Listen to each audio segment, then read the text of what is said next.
Welcome to this week's edition of World Stories. Migrants in Niger are looking forward to going home.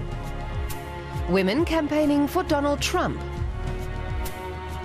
But we begin in India and an often fatal superstition. Every year, hundreds of women are murdered after being accused of witchcraft. 4 months ago, Maharveer Orawan's mother was murdered in this house. Villagers here were convinced she was a witch, so they beheaded her.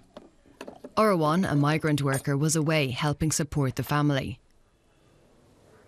He couldn't stop the killing. He headed home as soon as he heard the news. Police told me my mother was killed in this house. Then I came here and saw all the blood. I had to clean it myself. He still can't believe what happened. Police say they haven't caught the suspects and are still investigating. Maharveer says his mother had long been accused of being a witch, a rumour his family tried their best to quell. Accusations of witchcraft, a familiar cause of violence towards women here. Witch hunts are especially frequent among the Adivasi, an indigenous group. When people fall ill or die, women are sometimes suspected of witchery and brutally murdered. Rahul Mehta works for a local aid organisation working to stop the killings. Rahul says some 300 to 400 women are killed every year, but about 80% of cases are not reported. Many people say the women did not die because they were witches, but for other reasons. The killings are often a taboo topic. Here near the city of Ranchi, no one we came across would talk to us about witches. Finally, we found one woman who would. She tells us her sister was accused of being a witch and was chased out of the village. Here, in the safety of her home, other women also begin to open up. Janki Devi says she's often called a witch behind her back. I feel scared in the village because I hear that women are killed here and there. The 40-year-old says she knows why many people believe she practices witchcraft. Nobody here is as educated as my children. That is why the villagers are jealous. They wonder how we achieved all we have. Jealousy or disputes about land ownership are often the real reason for witch hunts. Superstition is often used as a cover for criminal activity, a practice consigned to history in many countries, but in India, it remains a terrifying reality for many women.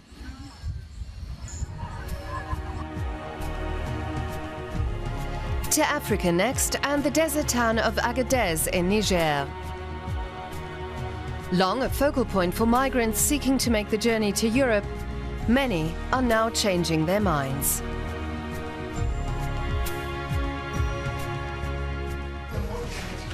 Staving off boredom. That's all that's keeping Sonny Boyma busy. He had planned to be in Europe by now. 8 months ago, he set out from his native Sierra Leone. But now he's stranded in Agadez in Niger, stuck in a camp set up by the International Organization for Migration. The life is not easy at all. We are stuck up, you know. That's why we've been talking to IOM to see how best they can help us to go back home. Yeah, but for me, you know, I don't really want to go home, but I don't have a choice. During his visit, Germany's Development Minister Gerd Müller listened to Sonny's account, as well as stories from other migrants. And the police people of Libya took us to prison. You have to pay some money before you be free. And through that, my people send our money through connection because there's no bank is working. So through connection, the money went to Libya, and I was free, and I came back here to find my way back home. Müller wants to understand what's driving migration in order to combat it with development aid where possible. Migrants from West Africa pass through Niger en route to Europe. Every Monday, a convoy sets out for Libya. Countless numbers die travelling through the desert, and at least 3,000 people have drowned this year alone in the Mediterranean. Germany assists the voluntary return of migrants by funding the IOM. 600 are currently waiting in Agadez for papers from their embassies before they can return home. I miss home, yes, of course. I miss my family, I miss my kids. They are happy because some people lose their life and I'm successful in that way, so I have to go back home. They're happy about that. Boima spent $1,800 trying to reach Europe. Now, though, he just wants to look forward, to start working for himself as a trader in Sierra Leone, and to be with his family once again. Despite presidential hopeful Donald Trump's often insulting remarks about women, he still enjoys the support of many female campaigners. We have this report from Lawton, Virginia.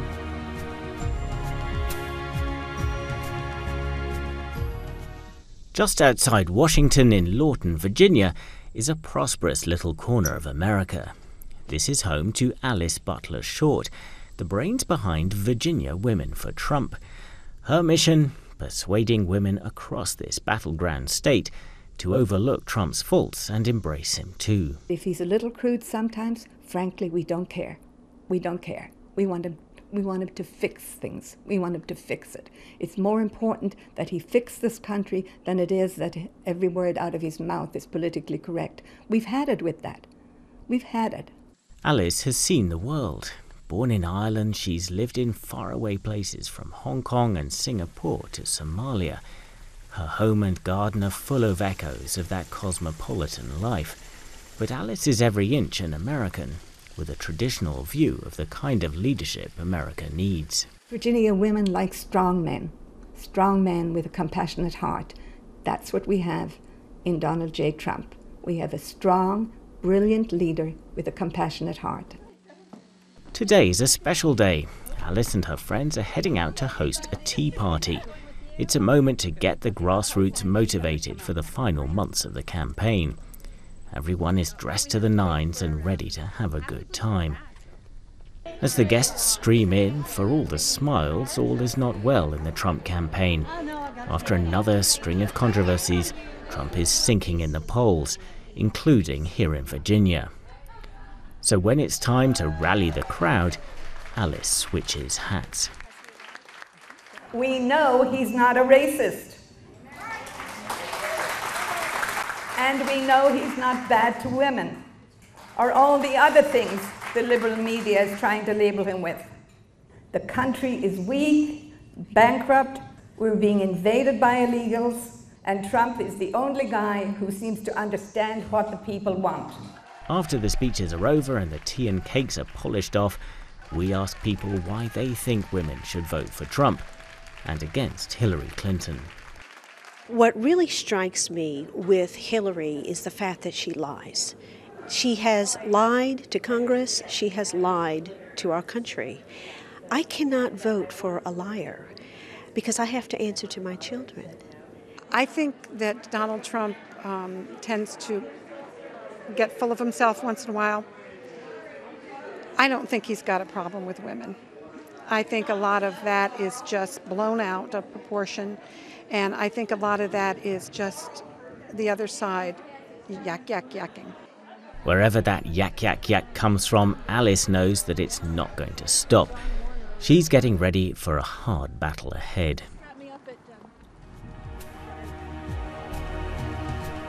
The African heavy metal scene might be young, but it's proving popular.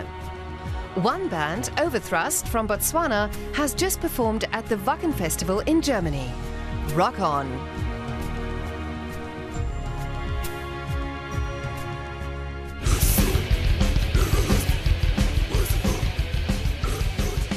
They're loud. They're bleak. And they come from Botswana. Here in Wacken, the sound of Overthrust goes down well.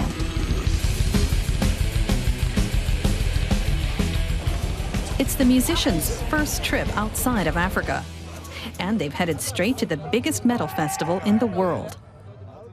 This place is so metal, everything is all about metal, and it's the experience that we've been looking forward to. So it's amazing. It's a dream come true for us. We are now acting as an ambassadors for the African metal, not only our country, Botswana. Now we are representing Africa. The 4 musicians come from Gansi in the west of the country. They started their band 7 years ago. Overthrust make classic death metal, an especially grim variant of heavy metal.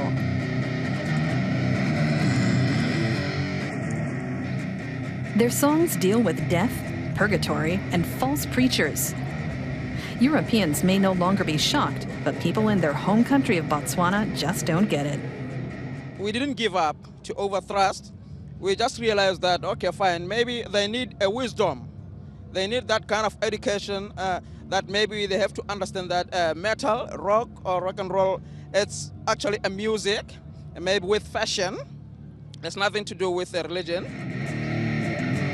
It's helped that the death metal cowboys put on a benefit concert every year, where they also collect donations for an AIDS charity. Back to Wacken. Overthrust camp out here together with metal musicians from all over the world. Media interest in the death metalers is huge, as Botswana's hard rock scene is hardly known internationally.